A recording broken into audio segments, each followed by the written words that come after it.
Welcome to the SchiffGold Friday Gold Wrap, your overview of this week's precious metals news. It's Friday, November 23rd. I'm your host, Mike Maharrey. Thanks so much for tuning in.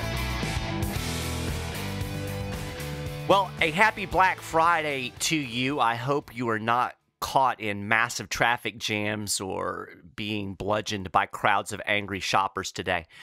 When you get a chance, definitely check out my Fun on Friday column over at SchiffGold.com/news. If you were forced to go out today, I think you'll probably appreciate it. And I hope you had a great Thanksgiving.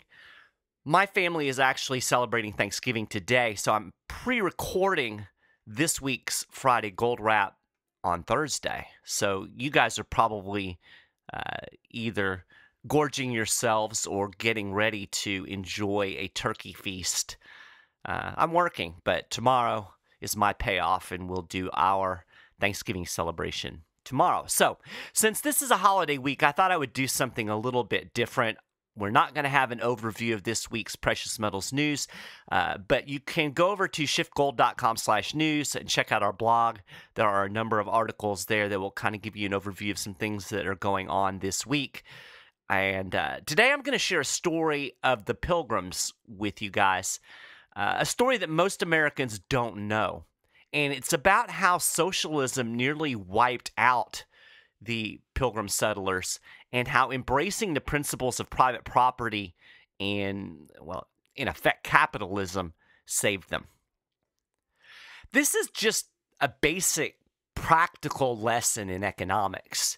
Now, I know most people find economics incredibly boring. You just mention the word and they start snoozing.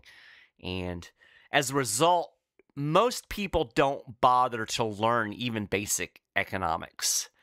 And as a result of this, they run around proposing ignorant policies and quote-unquote solutions to problems that they wouldn't if they had a basic grasp on economic principles and economic concept.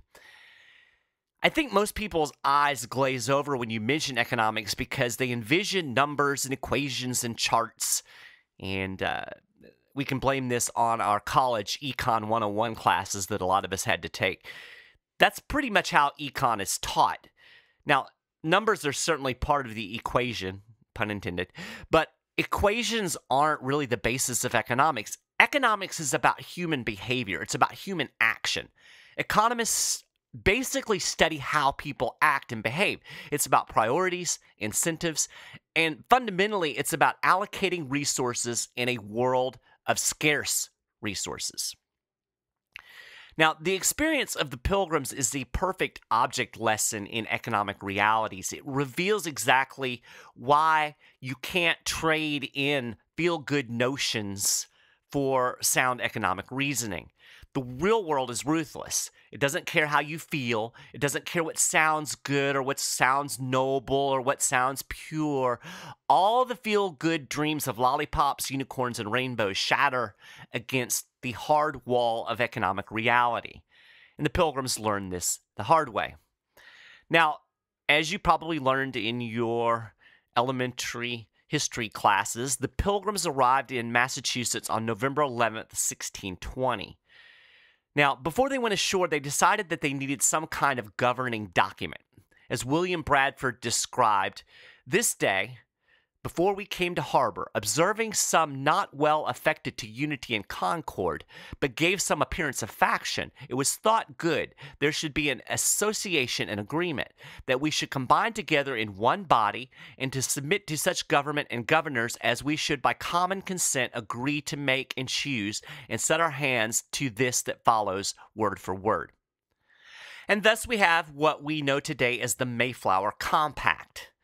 Now, this is actually a pretty short document. It's all of 3 sentences.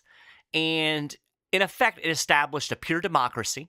Everybody had a common voice. Everybody was required to obey the will of the majority. And nobody was allowed to go their separate way if they disagreed or felt disaffected. Now, this sounds good, right? This is the basic of good government. You know, our civics teacher would love this. We have unity, cooperation, a social compact. Everybody's working toward a common goal. But as Harold Peace put it in an article he recently wrote, what is not said, but resulted nonetheless, was the end of private property and the free market system. No reason to excel if excellence is disincentivized. All were forced to accept the collective will with no opportunity, if disaffected, to take themselves out of it. As a result, the colony almost starved to death. So the Pilgrims settled on shore in December. They actually stayed on the ship for almost a month.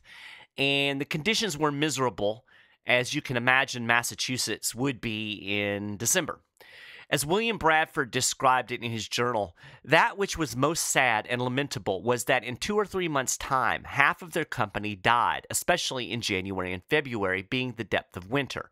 And wanting houses and other comforts, being infected with the scurvy and other diseases, so as there died sometimes 2 or 3 a day. In an aforesaid time, that of 100 and odd persons, scarce 50 remained. So, cold, disease, lack of food and shelter knocked off about half of the Pilgrim population in that very first winter. Now, the Pilgrims had placed all of their food and provisions in a common store. It was set up on the socialist principle of from each according to his ability to each according to his need. So the following fall, they had their first harvest, and it all went into this common store. That November, the ship Fortune arrived with 30 new settlers, mostly young men, but according to accounts, they brought, quote, not so much as a biscuit cake with them. So these new settlers showed up with no food. So we've got more people now depending on this common store. The future looked bleak as food supplies ran out, and the planned socialist community began to starve once again. So the following year, the harvest was poor in spite of the additional manpower. Nevertheless, once again, the Pilgrims put their meager harvest in a common store, and that winter they starved. So the colonists were learning economics the hard way. Richard Grant in The Incredible Bread Machine wrote, "For 2 years, the Pilgrims faithfully practiced a communal ownership of the means of production, and for 2 years nearly starved to death, rationed at times to, quote, but a quarter of a pound of bread a day to each person," unquote. Governor Bradford wrote that, quote, famine must still ensue the next year also, if not some way prevented. He described how the colonists finally decided to introduce the institution of private property, again from his journal. They began to think how they might raise as much corn as they could and obtain a better crop than they had done, that they might not still thus languish in misery. After much debate of things, the governor, with the advice of the chiefest among them, gave way that they should set down every man for his own, and to trust themselves, so assign to every family a parcel of land. This had very good success, for it made all hands very industrious, so as much more corn was planted than otherwise would have been by any means the governor or any other could use, and gave far better content. The women now went willingly into the field and took their little ones with them to set corn, which before would allege weakness and inability, whom to have compelled would have been thought great tyranny and oppression. So, reflecting on the experience of the previous 2 years, Bradford goes on to describe the folly of communal ownership. He said, the experience that was had in this common course and condition, tried sundry years, and that amongst godly and sober men, may well evince the vanity of that conceit of Plato and other ancients applauded by some of later times, that the taking away of property and bringing in community into a common wealth would make them happy and flourishing, as if they were wiser than God. For this community, so far as it was found to breed much confusion and discontent, and retard much employment that would have been to their benefit and comfort. For the young men that were most able and fit for labor and service did repine that they should spend their time and strength to work for other men's wives and children, without any recompense. The strong or man of parts had no more in division of victuals and cloths than he that was weak and not able to do a quarter that others could. This was thought injustice. So, quoting Harold Peace again, one variable alone made the difference and ended the 3-year famine. They abandoned the notion of government or corporation owning the means of production and distribution in favor of the individual having property and being responsible to take care of himself. Before, no one benefited by working because he received the same compensation as those who did not. After the change, everyone kept the benefits of his labor. Those who chose not to work basically chose to be poor, and the government corporation no longer confiscated from those who produced to give to those who did not. No government food stamps here. Scarcity, human behavior, incentives, human action. The experience of the Pilgrims vividly demonstrates basic economic principles.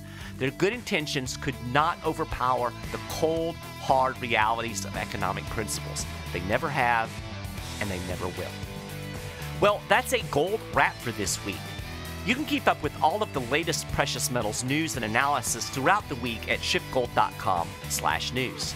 If you haven't done it already, you can subscribe to the Friday Gold Wrap at iTunes or on the SchiffGold YouTube channel. You'll find links for both of those on our show notes page. And if you're listening on YouTube, share your thoughts about the Pilgrims in this week's story or what's going on in the world of gold or the economy in the comments section. We always love to hear from you. Thank you so much for listening, and I will talk to you again next week.